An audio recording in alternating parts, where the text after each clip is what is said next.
brought to you by Soundlibra.com.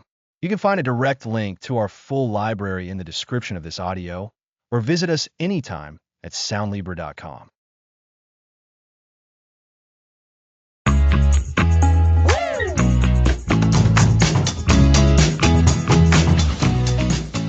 Welcome to the Introvert's Superpower. Let's explore your strengths. And I'm Lisa. We're so excited to dive in and help our listeners. Just as a quick heads up before we get started, we'll be discussing personality and mental wellness, but this is for educational purposes and isn't medical advice, so definitely consult a professional for your specific needs. That's an important note. This first episode is all about starting that journey. We're calling it the Quiet Revolution, embracing your introverted identity. It's about understanding what introversion truly is and, more importantly, what it isn't. That sounds like a crucial starting point, Alex. So, what is introversion at its core? Because I think there are a lot of misconceptions out there. There really are. The biggest misconception is that introverts are shy, antisocial, or even just people who don't like others. That's a common mistake. In reality, introversion is primarily about how you gain and expend energy. Introverts tend to gain energy from spending time alone or in calm, quiet environments, and they expend energy in social situations, especially those that are highly stimulating or involve large groups. So it's not about liking people less, but about how interacting with them affects your energy levels. That's a really important distinction. Can you elaborate on that energy aspect? Certainly, think of introversion and extroversion on a spectrum, like a dial. Extroverts are typically energized by outward stimulation, being around people, being active, experiencing new things. They might describe feeling drained if they spend too much time alone. On the other hand, introverts, as we said, recharge their batteries when they have quiet time. Too much external stimulation, too much social interaction can leave them feeling depleted, like a phone battery that's run down. I like that analogy, Alex, especially the phone battery. It makes it very tangible. So, this isn't something you can just snap out of or fix? Exactly. And that's the core of embracing your introverted identity. Introversion isn't a flaw to be corrected. It's a fundamental personality trait. It's part of your wiring, just like eye color or handedness. Trying to force yourself to be a constant extrovert is like trying to force yourself to be left-handed if you're right-handed. It's exhausting and ultimately counterproductive. That's so freeing to hear. So many people, especially introverts, have probably spent years feeling like they needed to change who they are to fit in or succeed. And that's often driven by societal norms that tend to praise extroverted traits more loudly. We see leaders, influencers, and media often highlighting outgoing, outspoken personalities. This can make introverts feel like their quieter way of being is somehow less valuable. But that's simply not true. History and modern society are full of incredibly impactful introverts who achieve great things by working with their nature, not against it. Can you give us some examples of these impactful introverts? It would be great for listeners to have some familiar faces to connect with. Absolutely. Think about people like Albert Einstein, who made groundbreaking scientific discoveries, or Rosa Parks, whose quiet act of defiance sparked the Montgomery bus boycott. Consider artists like J.K. Rowling or musicians like Adele. In the tech world, Bill Gates and Warren Buffett are often cited as introverts. These are individuals who, despite their introverted tendencies, made monumental contributions to the world. Wow, when you put it like that, it's undeniable. They didn't change their core selves, but they harnessed their unique qualities. So, if introversion isn't shyness or antisocial behavior, what are some positive traits associated with it? That's where the superpower really starts to shine. Introverts often possess a remarkable capacity for deep focus and concentration. Because they're not constantly seeking external stimulation, they can dive deep into a task or a subject, leading to profound insights and creativity. They tend to be excellent listeners, observing carefully and processing information thoroughly before speaking. This often leads to thoughtful communication and well-considered decisions. That makes so much sense. When I have a chat with an introvert, I often feel heard and understood, like they're really taking in what I'm saying. It's a different kind of connection. Precisely. And this often leads to a preference for fewer, but deeper relationships. While extroverts might have a wide circle of acquaintances, introverts often cultivate a smaller group of close friends with whom they share genuine, meaningful connections. This depth of connection can be incredibly rewarding. Introverts also tend to be highly observant and reflective, which can foster a rich inner world and a strong sense of self-awareness. So, to recap for our listeners, introversion is about energy management, not a lack of social ability. It's not something to be fixed, but a valuable trait to embrace. And it comes with strengths like deep focus, excellent listening skills, and the capacity for profound connections. You've got it, Lisa. And this understanding is the foundation for everything we'll discuss in the coming episodes. When you stop fighting your introversion and start understanding it, you unlock a whole new level of potential. You're not trying to be something you're not. You're learning to be the best version of you. That best version of you sounds pretty powerful.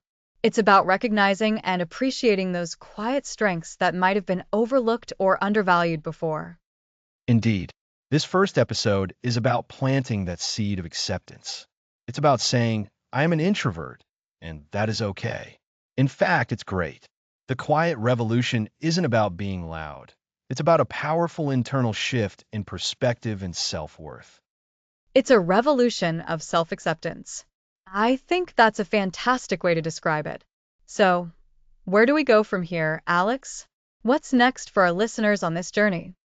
Well, now that we've embraced our introverted identity, in our next episode, we're going to delve deeper into that energy aspect. We'll explore the energy equation, fueling your introverted engine.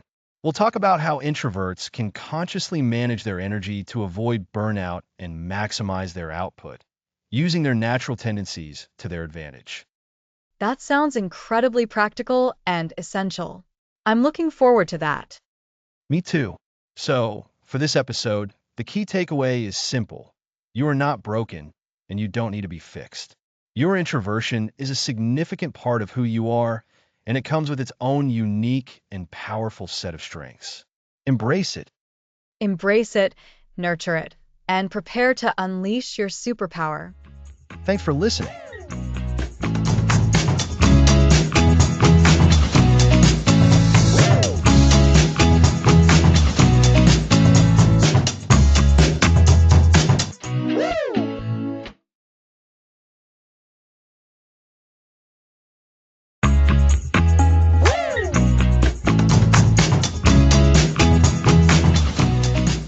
Welcome back.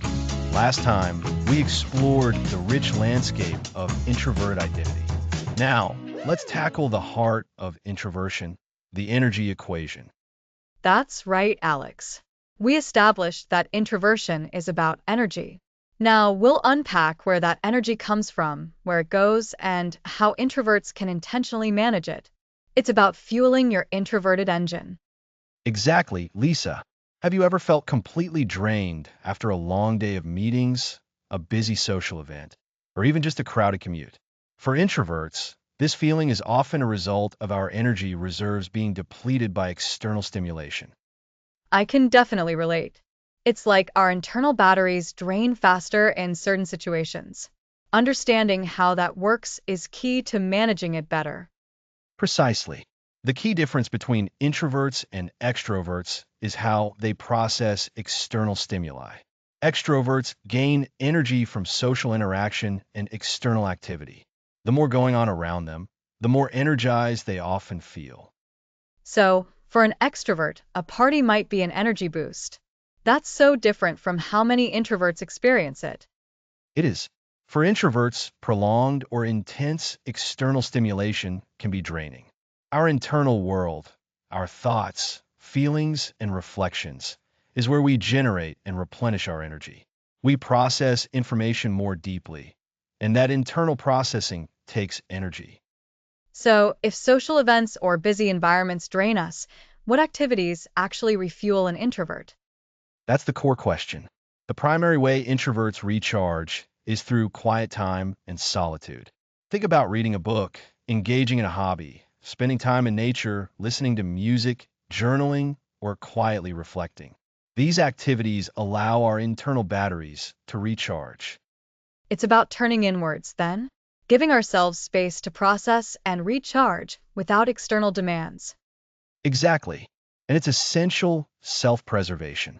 Imagine a smartphone. You wouldn't expect it to run indefinitely without being plugged in, right?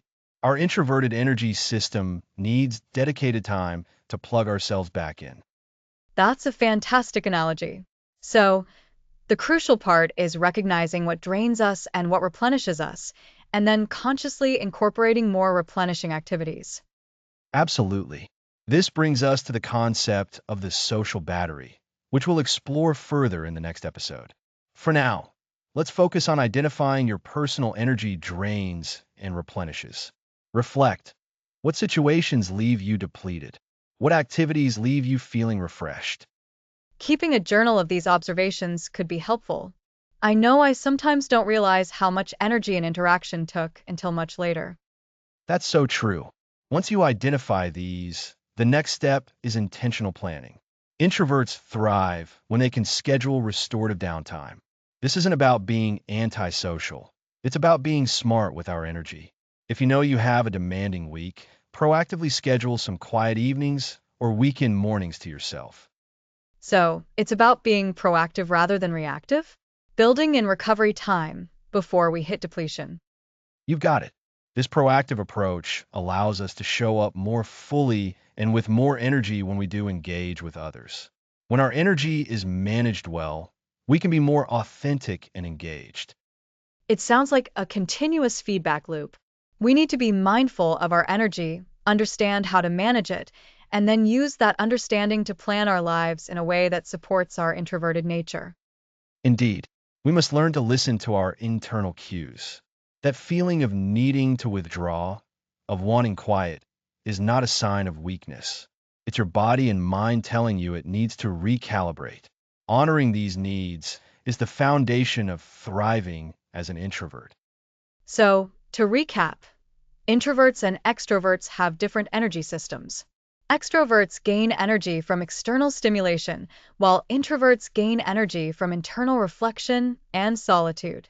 To fuel your introverted engine, identify your personal energy drains and replenishes, and then schedule restorative downtime proactively. Perfectly summarized, Lisa. This understanding is foundational.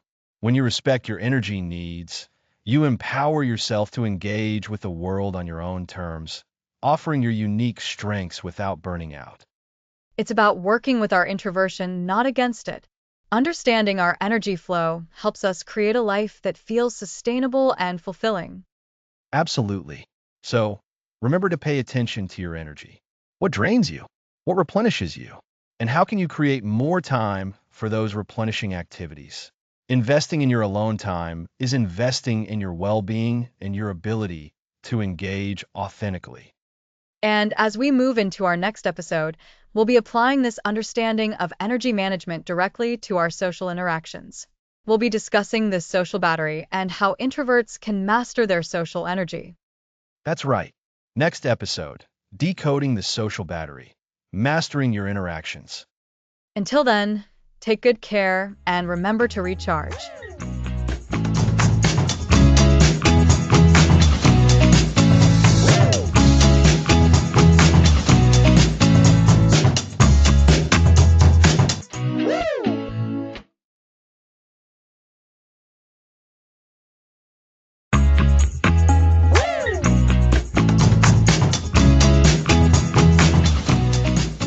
Welcome back. Last time we covered introverted energy. Now let's tackle the social battery. That's right, Alex.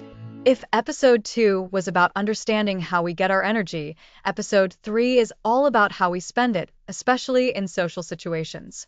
For introverts, social interaction can be incredibly rewarding, but also incredibly draining.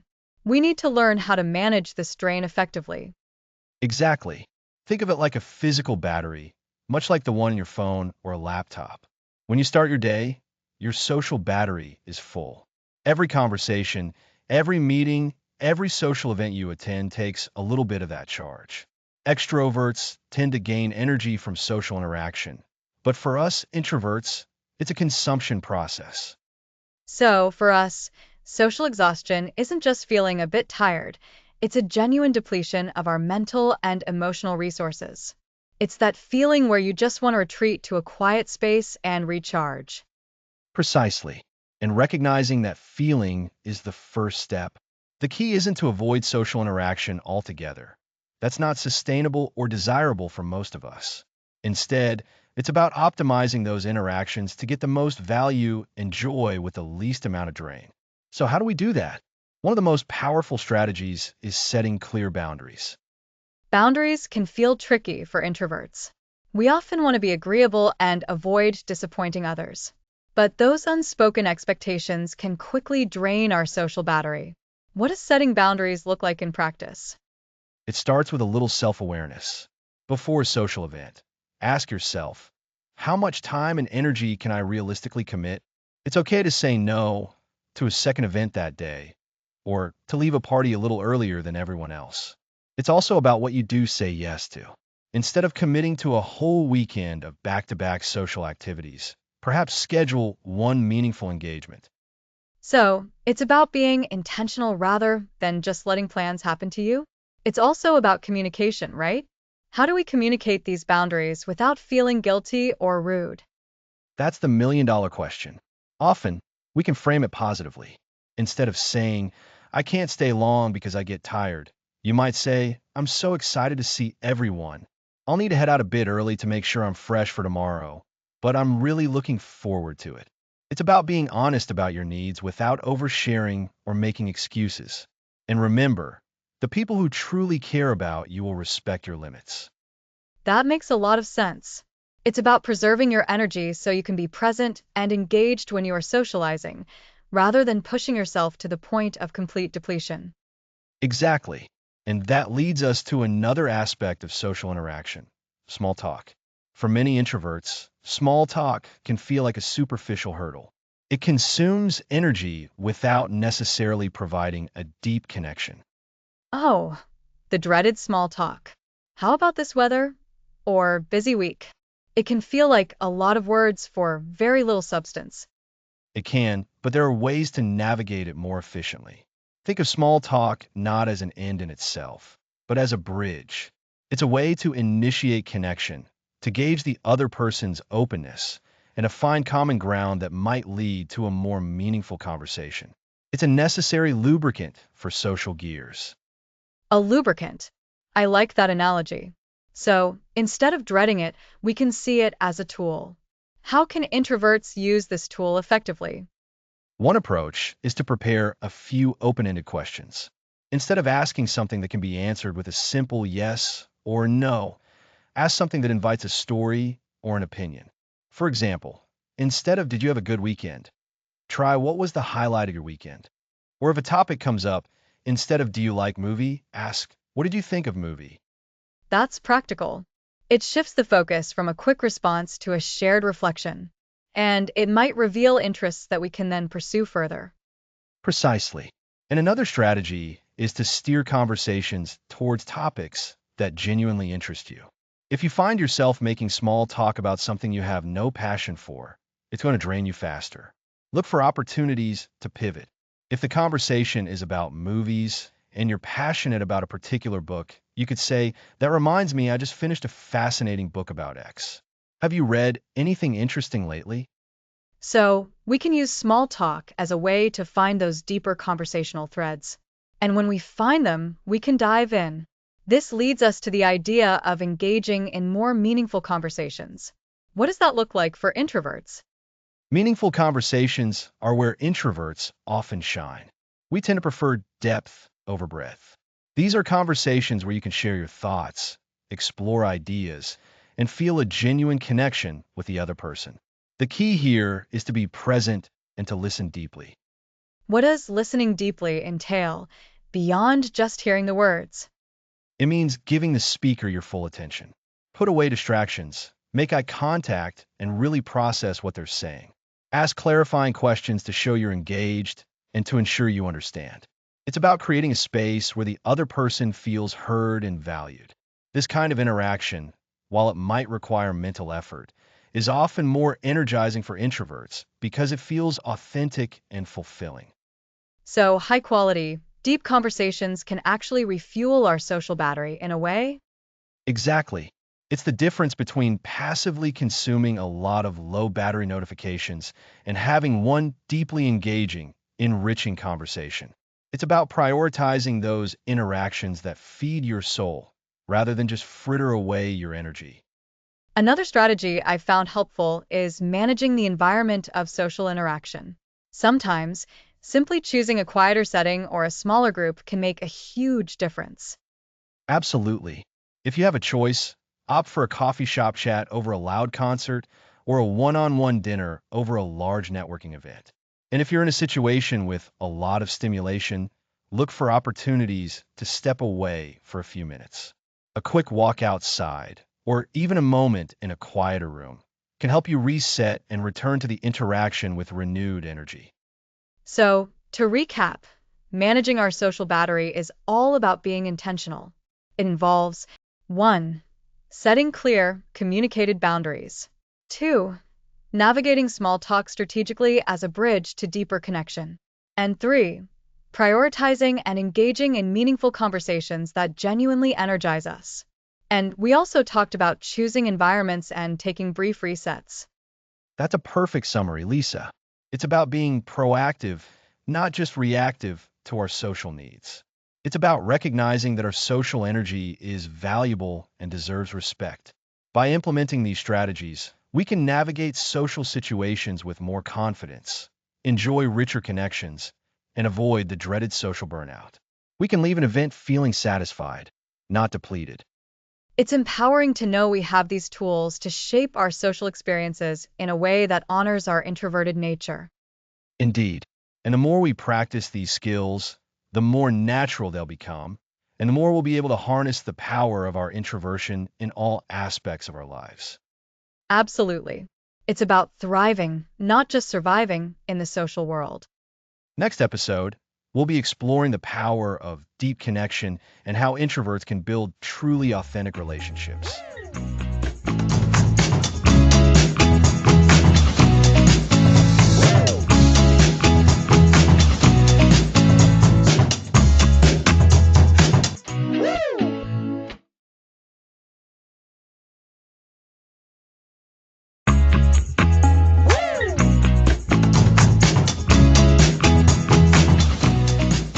Welcome back to the Introvert's Superpower. Today, we explore the power of deep connection and building authentic relationships. That sounds wonderful, Alex. Because for many introverts, deep connection feels more natural than making friends. Absolutely. Our preference for fewer, more meaningful relationships is a strength. It's about the quality of bonds, not the quantity. What is it about being an introvert that lends itself to these deep connections? Is it our internal processing? That's a big part of it. We think before we speak and process information deeply. This brings a thoughtful, attentive quality to our interactions. When an introvert is engaged, they are truly engaged, listening and reflecting, which makes people feel seen and heard. That makes sense. I feel like I'm genuinely trying to understand what the other person is saying, not just waiting for my turn. It's that curiosity. Exactly. That curiosity fuels deeper conversations. We often shy away from small talk because we crave substance. We'd rather discuss a topic that sparks genuine interest over the weather. This naturally steers us towards conversations that build intimacy and understanding. So, for listeners who feel they aren't putting themselves out there enough, what's the first step to cultivating deeper connections? The first step is to reframe your perspective. Understand that quality trumps quantity. You don't need 50 acquaintances. You might only need a few close friends who truly understand you. Focus on nourishing the relationships you already have and being intentional about new ones. Nourishing the relationships we have. How do we do that as introverts? Is it about regular calls or meetups? It can be, but it's also about quality. Instead of the casual, hey, how are you? Try a more specific question. For example, how did that project you were excited about turn out? Or, I saw you read that book. What did you think of the ending? It shows you remember and you care about their experiences. That's a great point. It's about showing genuine interest and remembering details. It's like tending a garden. You water the plants you want to grow. A perfect analogy, Lisa. Remember, these deeper connections often form with people who share similar values or interests. Think about the friendships that feel effortless. They likely stem from common ground. Seek out groups or activities that align with your passions, like a book club, a hiking group, or a volunteer organization. Shared activities provide a natural avenue for connection. And the beauty of those groups is having a built-in topic of conversation, which eases social pressure. Precisely. It takes the focus off you having to generate conversation and puts it on a shared experience. Now, let's talk about romantic relationships. The same principles apply, but with even more emphasis on this deep, meaningful connection. Introverts often seek partners who appreciate their quiet nature and offer a safe space for vulnerability. I can see that. Finding someone who understands your need for downtime, who doesn't demand constant social activity, is incredibly appealing. Absolutely. And for introverts, the depth of emotional intimacy is key. It's about being able to share your inner world, your thoughts, your feelings, without judgment.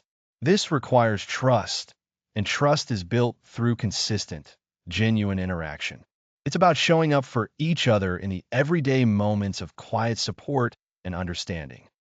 So, this means actively communicating your needs, even if it feels a little uncomfortable? Yes, this is crucial. Introverts can sometimes assume others understand them, or they might shy away from expressing needs for fear of burdening others. But authentic connection requires open communication. If you need quiet time, say so kindly. If you're feeling overwhelmed, explain it. Your partner or close friend can't support you if they don't know what you need. It's like painting a clear picture of your inner landscape for someone else. Exactly. And remember that building these deep connections takes time. They don't happen overnight. It's a process of showing up, being vulnerable, and allowing yourself to be seen. This process often unfolds more naturally in one-on-one settings or small, trusted groups. So, to recap, introverts are naturally inclined towards deep connections because of our reflective nature and desire for substance. Key steps are reframing your perspective to prioritize quality over quantity, actively nourishing existing relationships through thoughtful engagement, and seeking out common interests for new connections. And for romantic relationships, emphasis on emotional intimacy, open communication about needs, and the unhurried, consistent building of trust is paramount. It's about creating a sanctuary of understanding with the people who matter most. This deep connection is a fundamental part of our well-being and fulfillment. It truly is. It's where we can be our most authentic selves and feel truly seen. And that, our listeners, is the superpower of deep connection. Next episode, we'll explore how introverts can harness this innate strength to become powerful, yet quiet leaders.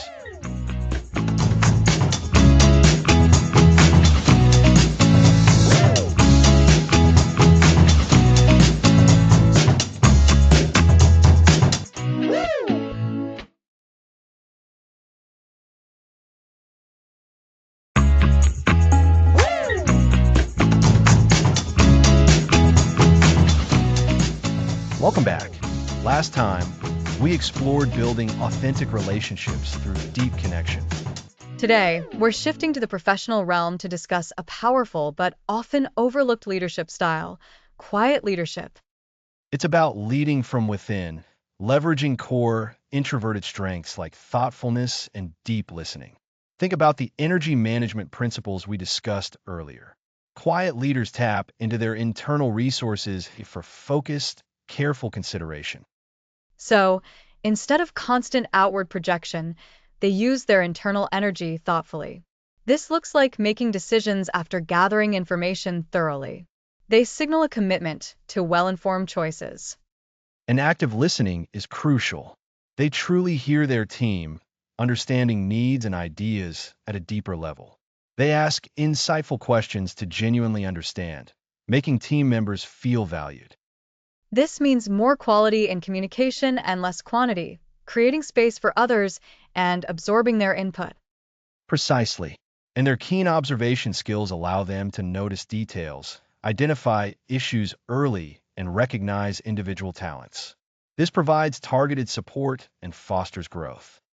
Like a clear bird's eye view, seeing the whole picture. Exactly. They influence through credibility and thoughtful insights, building consensus rather than needing to be the loudest. They might share ideas in focused settings, articulating their vision clearly. Earning influence through actions and well-reasoned contributions. This connects to our social battery discussion. Quiet leadership allows for better energy management.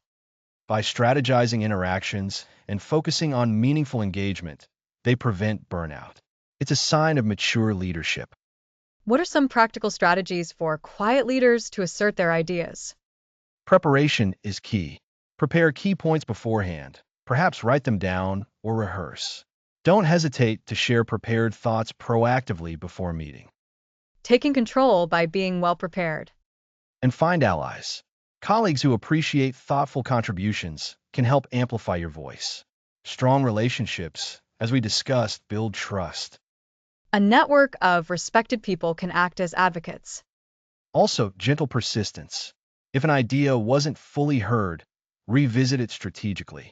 Frame it differently or provide more information. It's about ensuring valuable insights get attention. Choose your battles wisely. Strategic use of energy and contributions. And for introverted team members, seeing someone lead from within is incredibly validating. It shows them their tendencies are strengths, fostering a more inclusive and diverse leadership environment. Quiet leaders cultivate thoughtful collaboration and respect.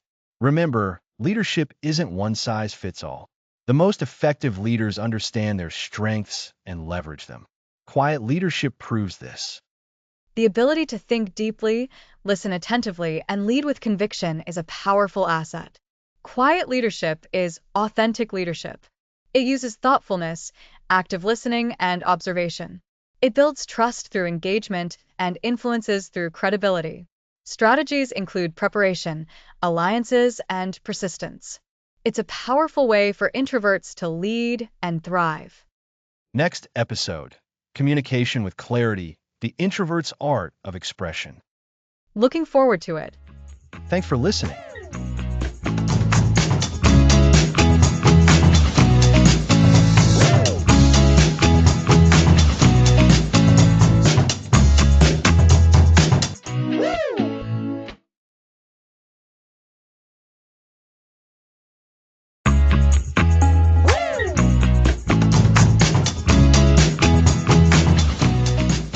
Welcome back. Last time, we explored how introverts lead from within, leveraging their thoughtful nature for quiet leadership. Now, let's tackle communication with clarity. That's such a vital topic, Alex. I think many introverts struggle with how to best get their thoughts across. We tend to process information internally for a while before speaking, right? So, when we do decide to share, it's important that it comes out clearly and effectively. Exactly, Lisa. Our communication style often differs from more spontaneous, extroverted styles. Introverts frequently prefer to think before they speak. This means we might not jump into conversations immediately, or we might need a moment to formulate our thoughts before offering them.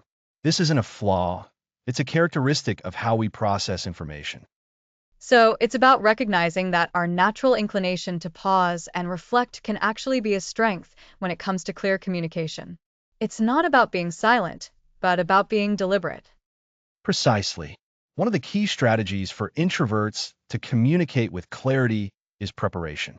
Think about upcoming meetings, presentations, or even important conversations. Proactively thinking about what you want to say and how you want to say it can make a huge difference. This could involve jotting down notes, outlining key points, or even practicing your delivery beforehand. I find that preparing my thoughts for a meeting is a game changer. If I know I want to contribute a specific idea, I'll often write it down beforehand. This gives me a tangible reminder and helps me articulate it more precisely when the moment arises. It also helps me gauge if my idea is truly well formed. That's a fantastic practical tip. Preparation helps combat that feeling of being put on the spot. It allows you to gather your thoughts, organize them logically, and then present them in a way that's easy for others to understand. This is particularly powerful because it ensures that your valuable contributions are heard and considered. Remember, clarity isn't just about speaking. It's about ensuring your message is received as intended. How do we ensure our message is received as intended, especially if we're not naturally effusive speakers? That brings us to conciseness. Introverts often have deep, nuanced thoughts. The challenge can be to express these thoughts without overwhelming the listener. This means learning to distill your message to its essence. Ask yourself, what is the core idea I want to convey? What are the most important supporting points? So, it's like finding the most direct route to your central point, rather than taking a scenic, winding road that might lose people along the way. A wonderful analogy. And it's also about knowing your audience. Who are you communicating with? What is their background knowledge? Tailoring your language and the level of detail you provide can significantly improve clarity. You don't want to use jargon they won't understand or skip over foundational concepts they might need. That makes sense. If I'm talking to someone unfamiliar with a particular topic, I need to ensure I'm defining terms or explaining the context, rather than assuming they're on the same page as me from the start. Absolutely. So, to recap what we've discussed so far, preparation is key for introverted communication, allowing us to organize our thoughts before speaking. And conciseness is vital, getting straight to the point without unnecessary detail. We also touched on tailoring your message to your audience. And I think for introverts, it's also important to give ourselves permission to speak up. Sometimes the biggest barrier is our own hesitation. It's easy to think, someone else will say it, or my idea probably isn't that important. But it is. Your perspective is unique and valuable. That's a crucial point, Lisa. Overcoming that internal hurdle of self-doubt is a significant part of communicating with clarity. It's about building confidence in your own voice. And that confidence often grows as you practice these deliberate communication strategies. When you prepare, when you're concise, and when you're understood, you become more comfortable speaking up in the future. So, it's a positive feedback loop. The more we practice clear communication, the more confident we become, and the more we're heard, which in turn reinforces our confidence. Exactly. Another aspect to consider is the value of thoughtful pauses. In many cultures, there's a pressure to fill silence immediately. But for introverts, a well-timed pause can be incredibly powerful. It allows you to gather your thoughts, to let your words sink in, and it can even add weight and seriousness to what you're saying. It shows you're not just talking to hear yourself talk, but you're carefully considering your contribution. I've noticed that when I pause to gather my thoughts before answering a question, sometimes the other person will wait patiently. And when I do speak, it feels more impactful because I've taken that moment. It doesn't feel awkward to me anymore. That's a sign of growing comfort and mastery. Now, when we talk about expressing ideas, especially in group settings, introverts can sometimes get lost in the shuffle of more dominant voices. So, how can we ensure our contributions are not only clear, but also acknowledged? This is where active listening plays a role, isn't it? Even though we're focusing on expression, understanding where others are coming from helps us frame our own contributions more effectively. Absolutely.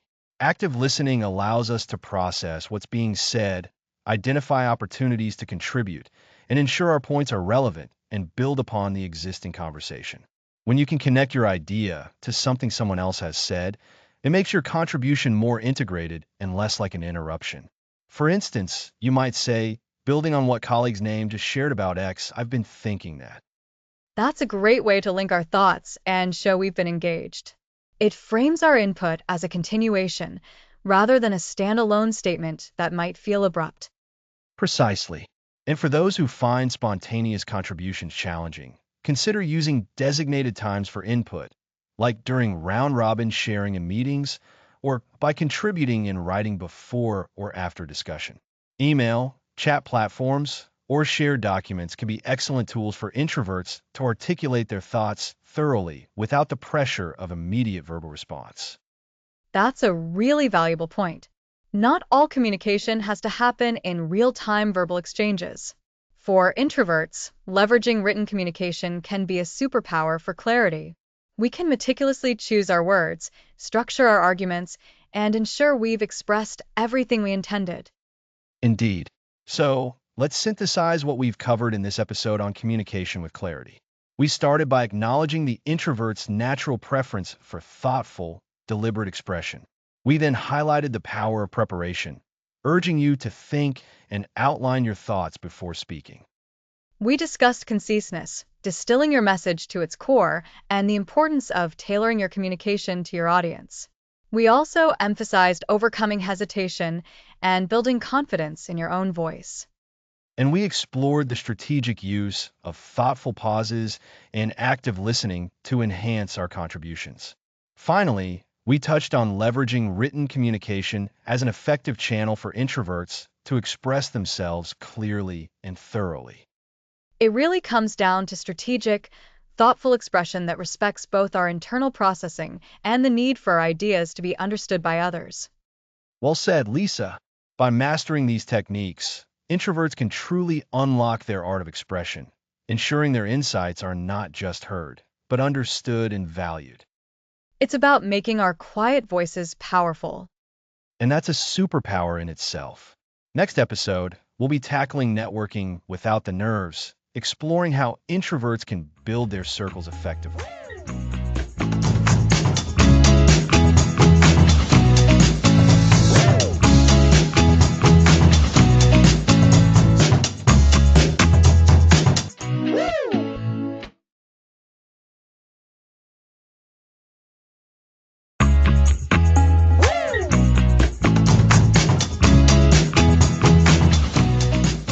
Welcome back. Last time, we explored clear and impactful communication. Today, let's tackle networking. Networking. That word alone can feel daunting, conjuring images of crowded rooms and forced small talk. It often seems built for extroverts. Precisely. Many introverts view networking as a chore, but it's actually about building meaningful connections, something introverts excel at. So, how do we make networking feel more natural for us? It starts with a mindset shift. Think of it as genuine connection and mutual learning, not just a transaction. Remember our discussion on deep connections? Networking is an extension of that, built on finding common ground and being yourself. What are some practical steps for preparing to attend an event? Preparation is key. If possible, research who might attend or speak. Knowing a bit about their work can offer a natural conversation starter. Set a small, achievable goal, like having one meaningful conversation rather than trying to meet everyone. That lowers the pressure. How do you approach people when you're ready to talk? Look for someone who also seems approachable, perhaps alone or in a small, open group. A simple smile and an observation about the event, like, wasn't that talk interesting, can break the ice. So, more than just saying hi? Exactly. Once conversing, use your natural listening skills. Ask open-ended questions like, what do you find most rewarding about your work? Show genuine curiosity. And our communication skills from last episode come in handy here. We need to share about ourselves too. Absolutely. Share your passions authentically. Don't try to be someone you're not. Focused, shorter interactions are perfectly fine. Quality over quantity is often the introvert's approach. After a good conversation, what's the best way to follow up? The follow-up is crucial. Make it personal by referencing something specific you discussed. If you promise to share something, do it promptly. A thoughtful email is very effective. So, if we talked about a book, I could email. It was great chatting about topic. I wanted to share that article related to subject we discussed. That's perfect. It shows you listened and value the connection. Remember, networking also includes people you already know, colleagues, friends, or people in your hobby groups. That reduces the feeling of entering the unknown. How do you gracefully exit a conversation? Use phrases like, "It was lovely talking with you. I'm going to mingle a bit more, but I'd love to connect on platform." Or, "I see someone I need to catch up with, but it was a pleasure meeting you." It's polite and clear. So, to sum up for introverts, first, view networking as building genuine connections. Second, prepare thoughtfully and set small goals. Third, approach people with curiosity and a friendly demeanor. Fourth, listen well and share authentically. Fifth, follow up with personalized messages. And sixth, exit conversations gracefully. You've got it. This skill improves with practice. Embrace your introverted rhythm. Networking is about building a supportive circle with sincerity and quiet confidence. Leveraging our strengths, not trying to be someone we're not. Exactly. You're expanding your world in a way that feels right for you. Building your circle without the nerves, introvert style. Next episode, we'll explore the creative powerhouse within introverts.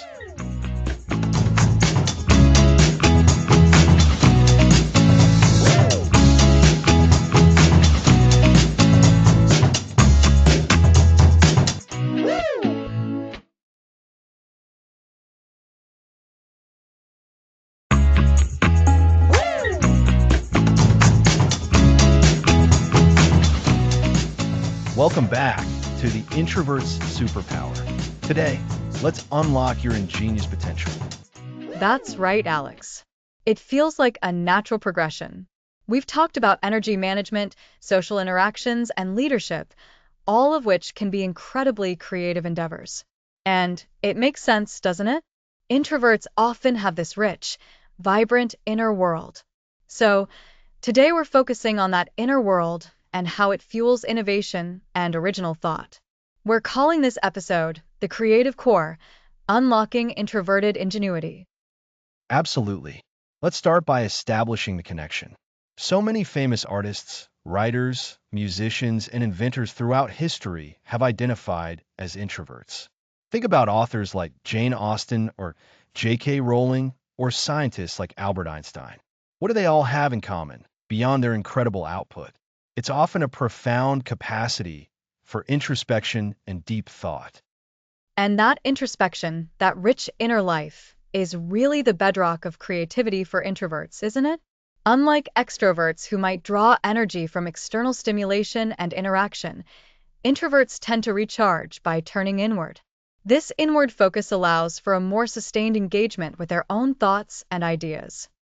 Precisely. This capacity for deep focus is a massive advantage for creative pursuits.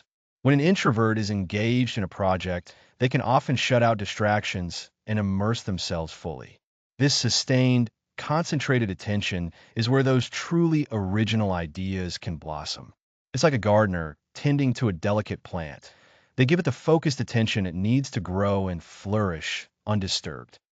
I love that analogy, Alex. It really highlights how introverts aren't just passively observing, but actively cultivating their ideas through this deep focus.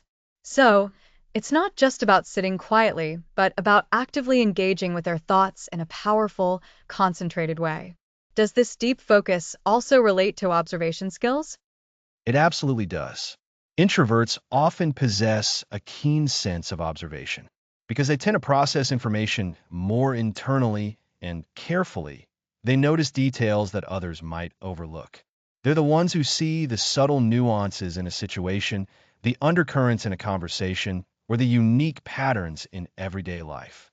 This sharp observational skill is invaluable for creative problem solving. You're gathering more information, more inspiration from your surroundings.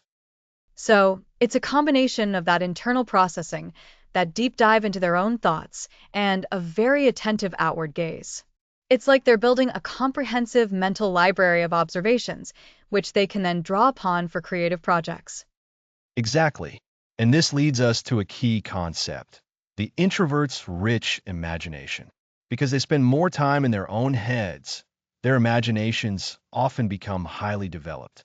They can explore possibilities, envision different scenarios, and create entire worlds within their minds. This mental playground is a fertile ground for innovation. Before anything is put on paper or brought into the world, it exists fully formed in the introvert's imagination. It's fascinating because when we think of highly creative people, we often imagine someone in a bustling studio, surrounded by inspiration.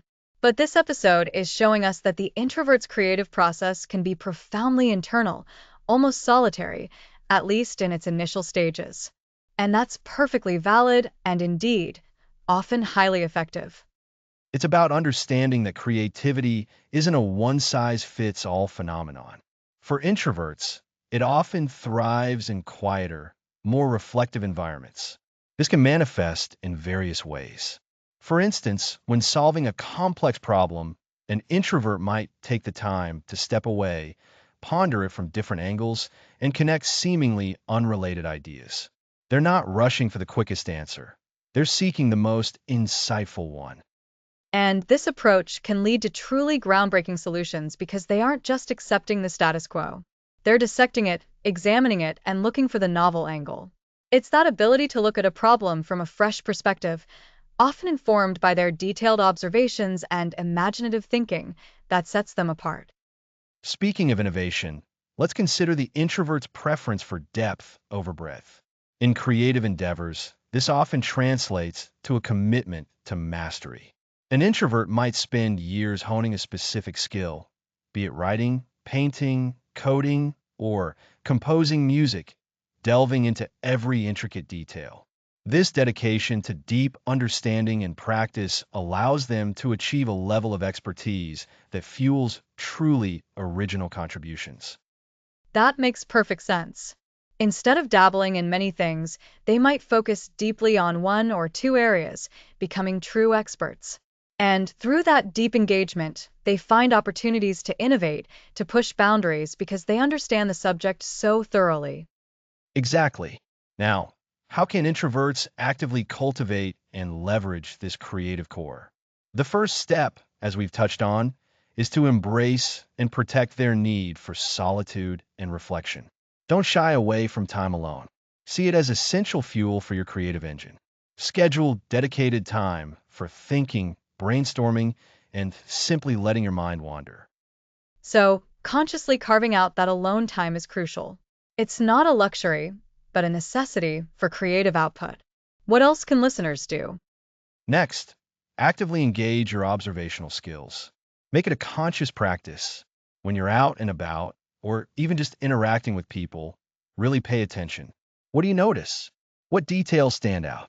Jot down observations, even if they seem insignificant at the time. These can become the seeds of future creative ideas. Think of it as gathering raw materials for your creative workshop. That's a fantastic practical tip.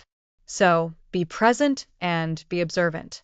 And for those who might feel their imagination isn't as active as they'd like, what's the advice? Feed your imagination. Read widely, explore different subjects, engage with art and music, and allow yourself to daydream. Don't judge your imaginative explorations. The more diverse your input, the richer your imaginative landscape will become. Think of it like filling a well. The more you put in, the more you have to draw from. And importantly, don't feel pressured to share nascent ideas prematurely. Give them time to develop. Introverts often benefit from a period of internal incubation before presenting their work. That brings us back to the power of that internal processing. It's about trusting the process and allowing ideas to mature before seeking external validation or feedback. And I'd add, for introverts, leveraging their creativity often means finding outlets that align with their nature. This might mean writing, composing, designing, coding, or even finding creative solutions in their current roles that don't necessarily involve public performance. That's a key point, Lisa. Creativity isn't always about the grand artistic gesture. It's about problem solving, original thinking, and bringing new perspectives to any task. So, introverts can find their creative strengths manifesting in technical fields, strategic planning, or even a unique approach to organization. It's about identifying those areas where their deep focus, observational skills, and introspective nature can truly shine. So, to recap for our listeners, introverts often possess a powerful creative core fueled by their rich inner lives, capacity for deep focus, and keen observational skills. Their ability to immerse themselves in thought and notice details can lead to innovative ideas and insightful solutions. To unlock this potential, introverts should prioritize solitude and reflection, consciously practice observation, and nurture their imaginations through diverse inputs. And remember, creativity can manifest in many forms, so find the outlets that resonate with your introverted nature. Well put, Lisa. Embracing this creative core isn't just about personal fulfillment. It's a significant advantage in both professional and personal life. It allows you to approach challenges with originality and to contribute unique perspectives to the world. Absolutely. We've explored how introversion isn't a limitation but a powerful foundation for ingenuity. So, let your inner creative world flourish. Next time, we'll be shifting gears slightly and discussing how introverts can navigate and thrive in a world that often seems designed for extroverts. We'll cover strategies for success in common situations that might otherwise feel challenging.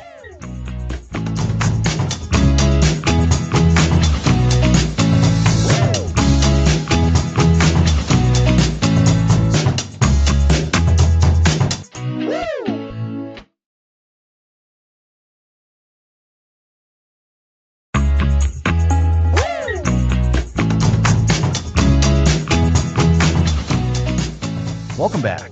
Last time we covered unlocking introverted ingenuity. Now let's tackle navigating the extroverted world. That's right, Alex. The world often feels designed for our more outgoing counterparts.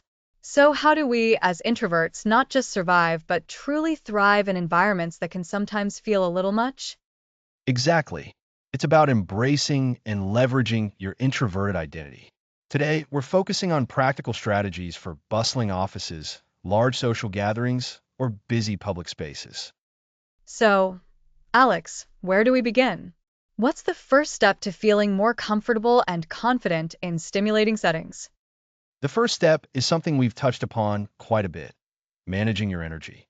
Remember episode 2, where we talked about your introverted engine and how it refuels in quiet settings. That knowledge is crucial here.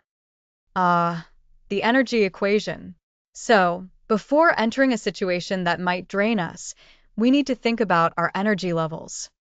Precisely. Think of it like preparing for a long journey. Before entering a stimulating environment, ensure your energy reserves are as full as possible. This might mean a quiet morning, a good night's sleep, or taking moments of solitude before a party or busy meeting. That makes so much sense. It's about being proactive rather than reactive. So, we've prepped our energy. What happens when we're actually in the extroverted environment? This is where our communication skills come into play, which we explored in episode 6. As introverts, we often think before we speak, which is a superpower. But in a fast-paced, extroverted setting, our thoughts can get overlooked. I know that feeling. It's like the conversation is a runaway train, and you're just hoping to hop on for a moment. Huh, that's a great analogy. So, how we make sure we're heard? It's about strategic communication. Instead of waiting for a lull that might never come, look for small openings. Sometimes a thoughtful comment can be more impactful than jumping in a rapid-fire conversation. So, less about constant participation and more about making each contribution count? Exactly. And don't underestimate the power of listening. Introverts are often excellent listeners. Your ability to truly hear and process what others are saying can be incredibly valuable. It allows you to respond thoughtfully and offer unique perspectives. Also, remember the power of nonverbal communication. A nod, a smile, or attentive posture can show engagement even when you're not speaking. That's a good reminder. We don't always have to be the loudest voice to be present and engaged. What about situations where prolonged interaction is unavoidable, like a long networking event or an office party? This is where strategic breaks become your best friend. Remember our discussion on the social battery in episode 3? Even if you've managed your energy beforehand, prolonged interaction will drain it. Don't be afraid to step away. Find a quiet corner, a restroom, or even step outside for a few minutes to just breathe and reset. So, it's okay to take mini retreats throughout an event?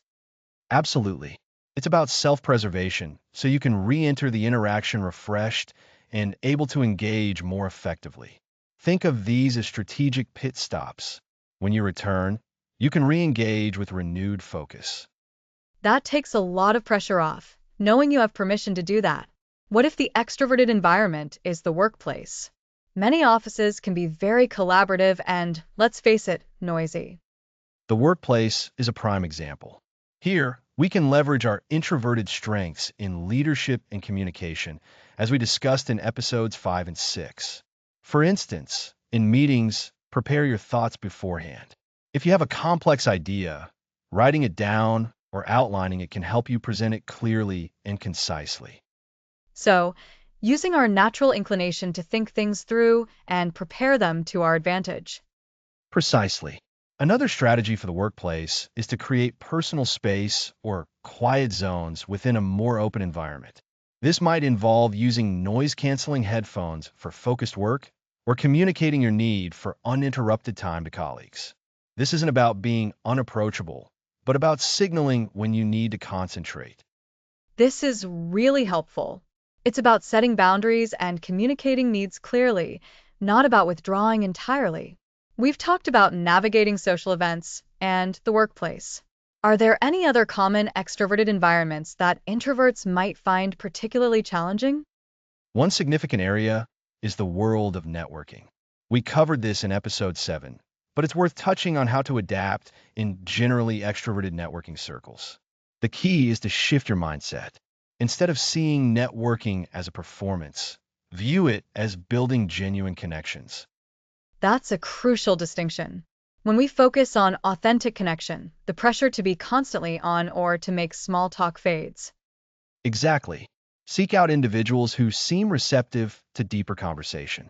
Ask thoughtful questions that go beyond surface level. And remember, quality over quantity. A few meaningful connections are far more valuable than a stack of business cards from people you barely spoke to. Your introverted ability to listen and process information makes you an exceptional networker when approached authentically.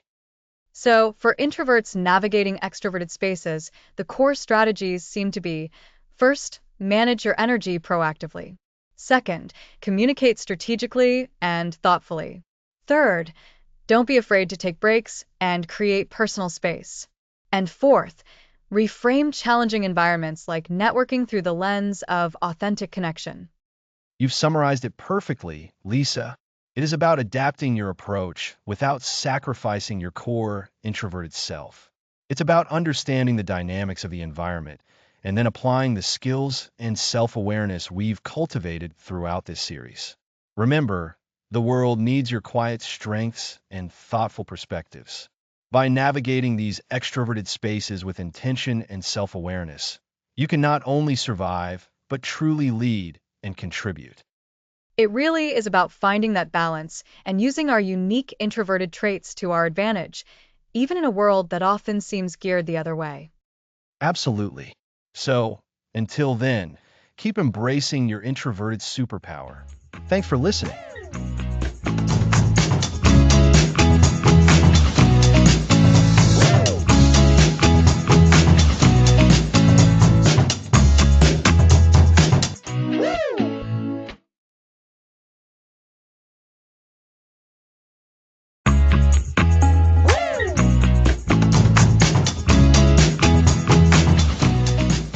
Welcome back.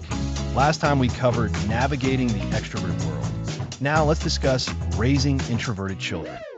That's right, Alex. It's so important to understand and nurture the unique qualities of introverted kids. We want them to thrive, not feel like they need to change who they are. Exactly. When we talk about raising introverted children, the first thing to emphasize is understanding. Introversion isn't shyness, and it's certainly not a flaw. It's about where a person gains energy. Introverts tend to recharge their energy when they're alone or in quiet, calm environments. Extroverts, on the other hand, get their energy from social interaction. It's a fundamental difference in how our brains are wired. So, when we see an introverted child who prefers solitary activities or needs downtime after a busy day, that's just them managing their energy. Precisely. And this understanding is foundational for parents. It means not pushing an introverted child into constant social situations that will drain them. Instead, it's about creating a balance. Think of it like this: an introverted child's social battery needs regular recharging. If you continuously use up that battery without giving it a chance to recharge, they'll become overwhelmed, stressed, and potentially shut down. That makes so much sense. My own experiences as a child, wanting to read a book instead of going to a big party, suddenly feel much clearer. It wasn't about not liking people, it was about needing that quiet space. And that's a perfect example. So, how can parents nurture these strengths? One key area is social development. Introverted children often prefer one-on-one friendships or small, intimate groups. They might take longer to warm up in new social settings, and that's perfectly fine. Parents can support this by not forcing them into large playdates or pressuring them to speak up immediately in group activities. Instead, focus on quality over quantity in friendships. Encourage deeper conversations and shared interests. So instead of thinking, my child needs more friends, the focus should be on, my child is building strong, meaningful connections with a few good friends. Exactly. And it's also about helping them navigate social situations with confidence. This might involve role-playing common social scenarios at home, like how to join a game or how to politely excuse themselves if they feel overwhelmed. You're equipping them with tools, not changing their fundamental nature. That's a great practical tip. What about academics? Introverted children often excel in academic settings, right? They absolutely can. Introverts often have a natural inclination towards deep thinking, focus, and careful observation. These are huge assets in learning. However, it's important to be aware of potential challenges, especially in classroom environments that might be very stimulating or require a lot of group work. Some introverted children may be hesitant to ask questions in a large class or prefer to process information internally before speaking.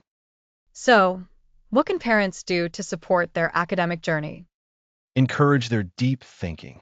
If your child is fascinated by a topic, don't just move on. Let them dive deep.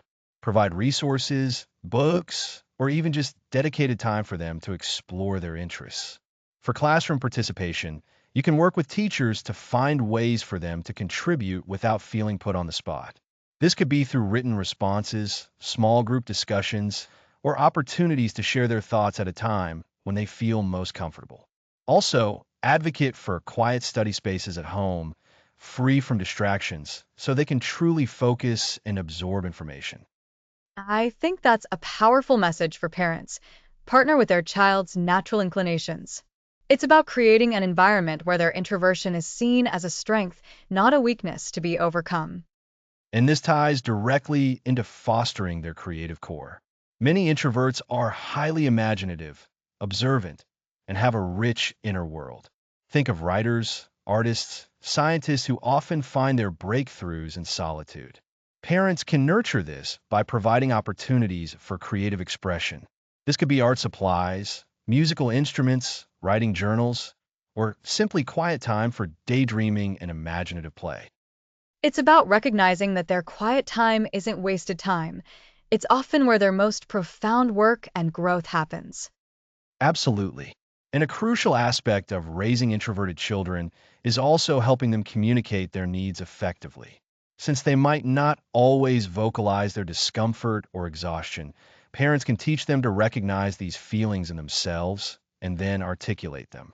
Phrases like, I'm feeling tired and need some quiet time, or I'm feeling a little overwhelmed, can we talk about this later, are invaluable. Learning to set boundaries is such a vital life skill, and it's wonderful to equip introverted children with that from an early age. It truly is.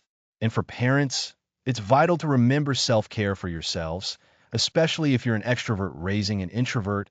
or vice versa. Understanding your own energy needs and respecting your child's is a constant dance. The goal isn't to change your child, but to help them understand themselves and navigate the world confidently, leveraging their introverted superpowers. So, to recap, Alex, for parents raising introverted children, the key is understanding introversion as an energy management style, not a deficit. Nurture deep connections, support their academic and creative pursuits by respecting their need for focus and quiet. Help them develop communication skills to express their needs and set boundaries, and always advocate for environments where their strengths can shine. That's a perfect summary, Lisa. By embracing and nurturing their introverted nature, we can help these children grow into confident, capable, and happy adults who understand and utilize their unique gifts. Thank you for guiding us through this essential topic, Alex. It's so empowering for parents. My pleasure. And with that, we're nearing the end of our series. Next time, we'll be exploring the introvert's advantage, how these traits translate into a powerful competitive edge in both work and life. Sounds fascinating. Thanks for listening.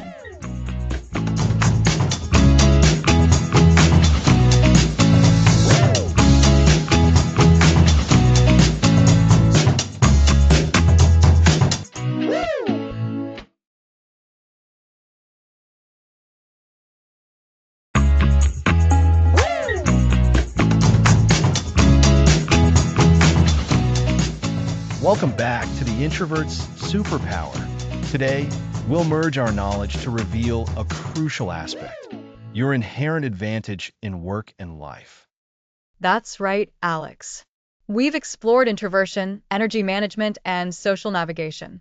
Now, let's see how introverts can truly thrive by turning quiet strengths into powerful advantages, offering a distinct competitive edge.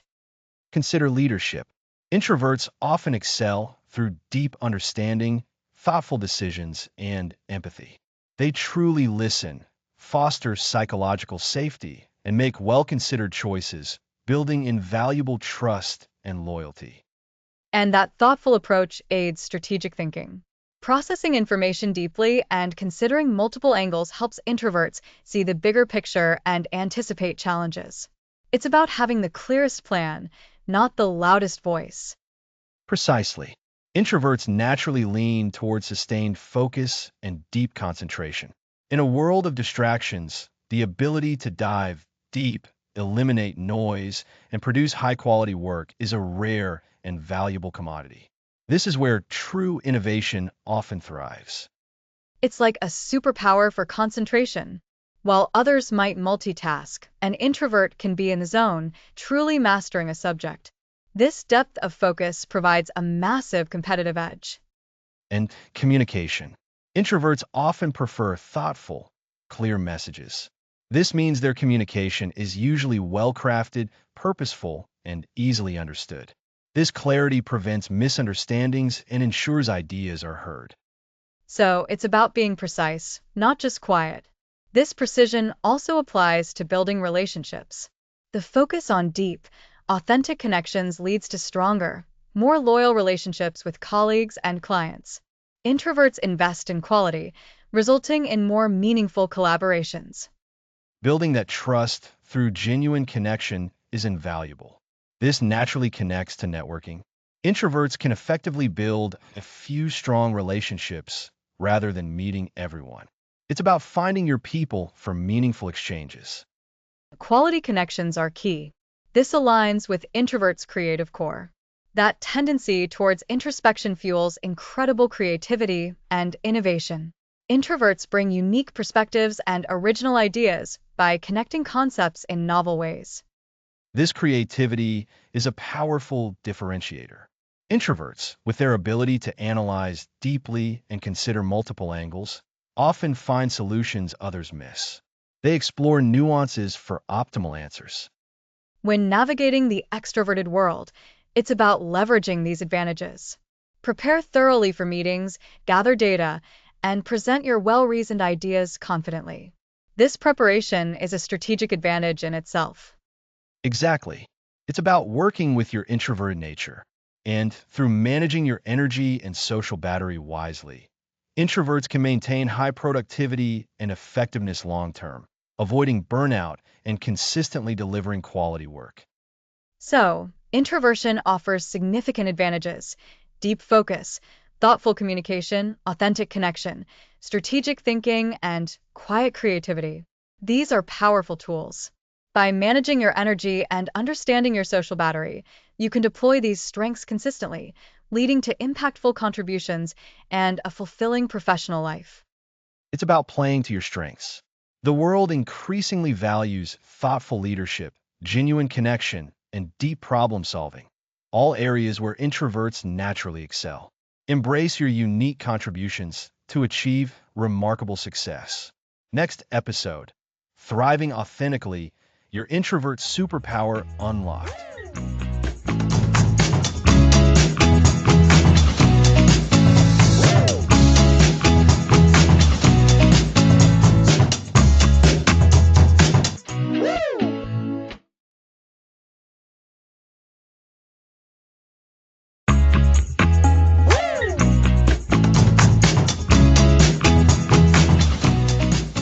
This is the Introvert's Superpower Podcast.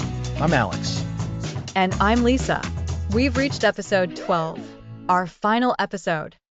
Indeed, Lisa, we've explored the core strengths of introversion and how to apply them across life. Today, we're wrapping up by focusing on thriving authentically. It's a great conclusion.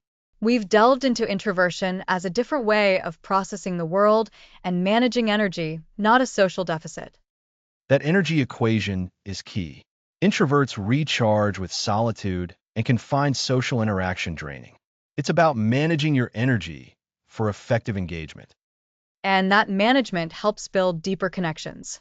Introverts often excel at fostering fewer, but more meaningful relationships.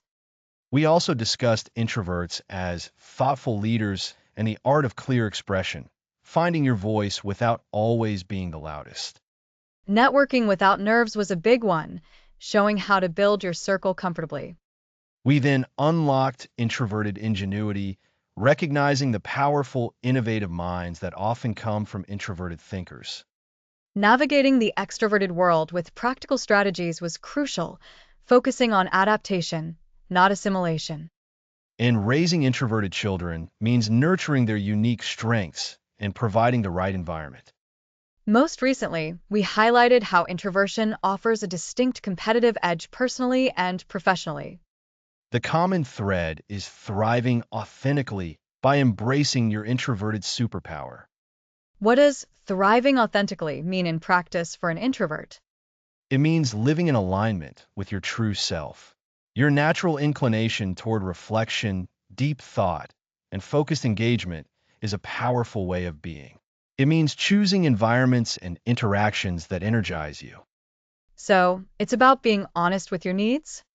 Exactly. It's about setting boundaries, saying no to draining things, and yes to opportunities where you can shine.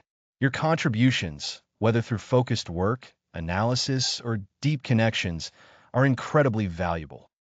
Giving yourself permission to be yourself. Precisely. Understanding why you need alone time, prefer focused conversations, or take longer to process information allows you to advocate for those needs and leverage them. Protecting quiet work time in the morning, if that's your peak productivity, is a strategy for thriving. This isn't about changing to fit an extroverted mold. Never. The world celebrates extroverted traits, but introverts have unique strengths for success and fulfillment. Thriving authentically means celebrating those strengths. Your ability to listen intently, think deeply, form strong bonds, and offer a calm, considered perspective are superpowers. How do listeners continue this journey beyond this episode? First, continued self-awareness. Keep checking your energy levels. What energizes you? What drains you? Prioritize recharging activities. View solitude not as downtime, but as essential for creativity and clarity. So, intentional recharging. Absolutely. Second, practice setting healthy boundaries. Learn to politely decline overwhelming commitments. Communicate your needs clearly and kindly. that leads into communication. It does. Third, lean into your natural strengths. If you're a deep listener or thoughtful communicator, use that. Don't feel pressured to be someone you're not. Your unique way of engaging is your advantage. Your unique way of engaging is your advantage. It is. Fourth, seek environments and relationships that align with your introverted nature. A quiet workspace, smaller social groups, or rich one-on-one conversations. Creating a life that fits you. Exactly. And finally, remember this is a lifelong journey. Step outside your comfort zone when needed, but always return to your core strengths and the strategies we've discussed. Your introversion is not a limitation, but an inherent, powerful engine for a rich life. It can be your greatest asset. Precisely. We've covered understanding your energy, building connections, leading, communicating, navigating social landscapes, creativity, and more. The overarching message is empowerment. You have the capacity to thrive authentically, contribute your brilliance, and live a deeply satisfying life true to yourself. To recap our series, we defined introversion by energy and processing, not shyness.